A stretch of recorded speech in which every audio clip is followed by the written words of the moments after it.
Ethiopia's capital, Addis Ababa, offers the visitor an unexpected and vibrant face.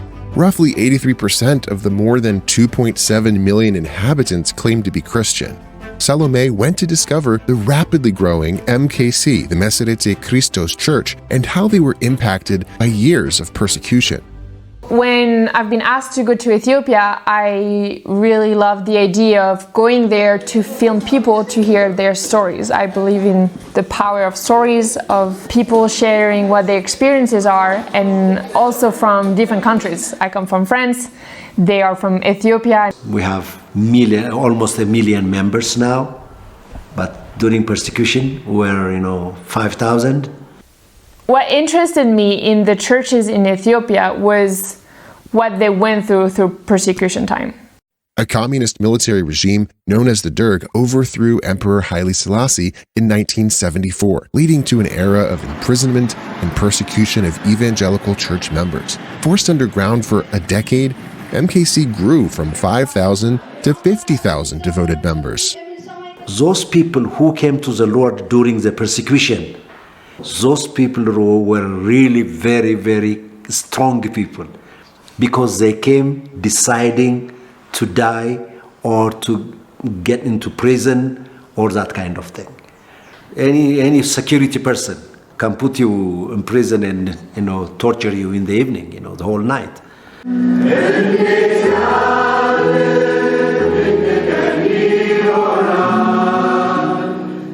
Anticipating persecution, MKC leaders developed a small group infrastructure in preparation for the difficult months and years ahead. At some point we can gather around 10, but usually 5, 6 people was the common. Because we are afraid maybe the communist government can send spies. You can't sing loudly. So when we come to the group, you can't come even being two. We just come one by one. They baptized people in secret.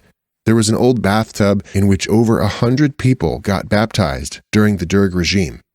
Some of our leaders, I think maybe 4 or 5 people, went to Russia. They were searching for the Mennonites in Russia to ask how they resist in the underground movement.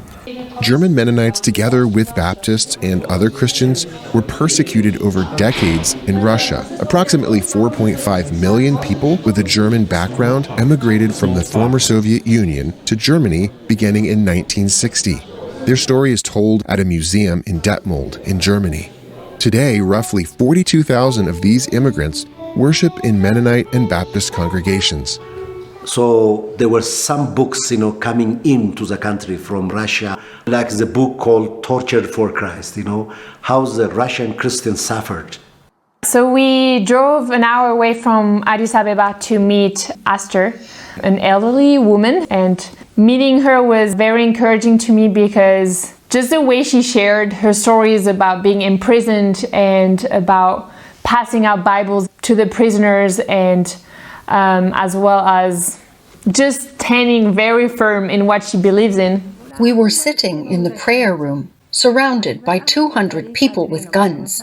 They said, "We will kill you." And I said, "No, you cannot kill me, because Jesus is Lord." She has such a boldness in the way she would speak to the people who would persecute her. And I actually asked her, were you at a certain point afraid? Because when she was talking to me, it didn't feel like she was afraid at all. She said that she was, but it didn't change the way she believed in God. One day, I scooped up sand with my hands. I prayed to God that the number of Christians and churches would be as many as the grains of sand in my hands. God answered my prayer. Today there are more Christians than I can count.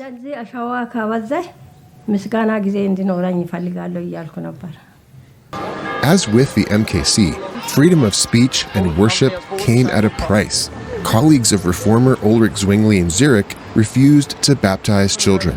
They felt baptism should result from adult choice and commitment to follow Jesus. They became known as Anabaptists, introducing and practicing adult baptism. Persecution started soon after. Felix Manz was the first Anabaptist to be drowned in the river in Zurich. For MKC, the newly established freedoms at the end of the Derg regime allowed them to once again gather openly for worship. Going to different Mennonite churches in France or going to Ethiopia, I just see this community aspect that I don't see anywhere else. According to Colossians, we teach and preach and also rebuke that our members to become mature and come into the likeness of his Son, Christ. They just put the accent on community and learning from each other and teaching each other and encouraging each other. And as well as like prayer time. They do it alone, I'm sure, but they do put an emphasis on praying together and really standing together in faith. A mature Christian is a person that prays regularly, and MKC has been encouraged its members to have a prayer life. The young generation are benefiting from this, from all the people that have prayed so much for the church, and it's a reason why the Meserete Kristos Church has grown so much. It's because of prayer and prayers from the generation who went through persecution and learned how to pray. The highest level of Christian maturity is growing to the likeness of Christ. Christian maturity can be determined by the knowledge of the Word of God we have and the determination we have to live towards that Word of God. When you serve and served, the maturity comes. But if somebody is always sitting in the church and just absorb, I don't think there will be any maturity.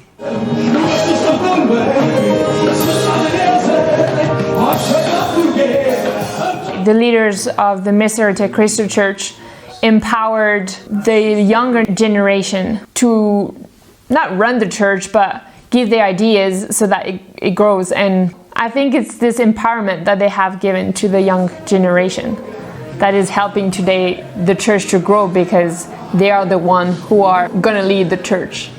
Huge population is the young population. So they are the one who are taking responsibility to do so many kind of ministry in worship, in music, and they are very active in church ministry. I want to write a song that pleases God and humans as well.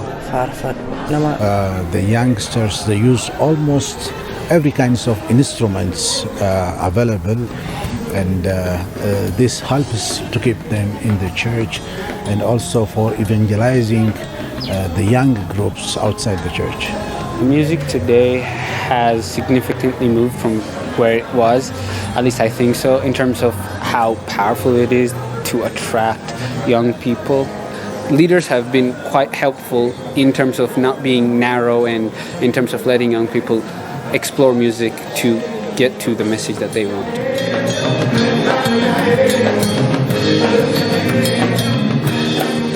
Because we have learned and heard about these stories, why can we not learn from that and be encouraged from that and not wait for persecution, but actually act today and pray with the same faith that Esther had for that kind of thing to happen, for churches to grow and for young people to step up. Tasting the amazing Ethiopian coffee, I was like, wow, that is the best coffee I've ever had. And I found out that it was the birthplace of coffee. I went to a coffee shop in Addis Ababa, and right behind the corner, they were roasting the coffee, sorting it out, and grinding it before brewing it to serve it. The whole process of making coffee takes time, and there's different stages of from the beans that is green to the coffee bean that's being roasted to the coffee bean that's being grounded to finally be beautiful coffee. And I think sometimes as Christian, we are staying in that stage of this green bean that don't have any flavors, that don't have any smell and aroma. But we can go further by being grounded to be able to bear more fruits and be useful to serve God. And for that, you need to be many, many, many beans. And I think that's the beautiful thing about community and the beautiful thing about church is that we get to do that together if we have the desire to let ourselves be grounded.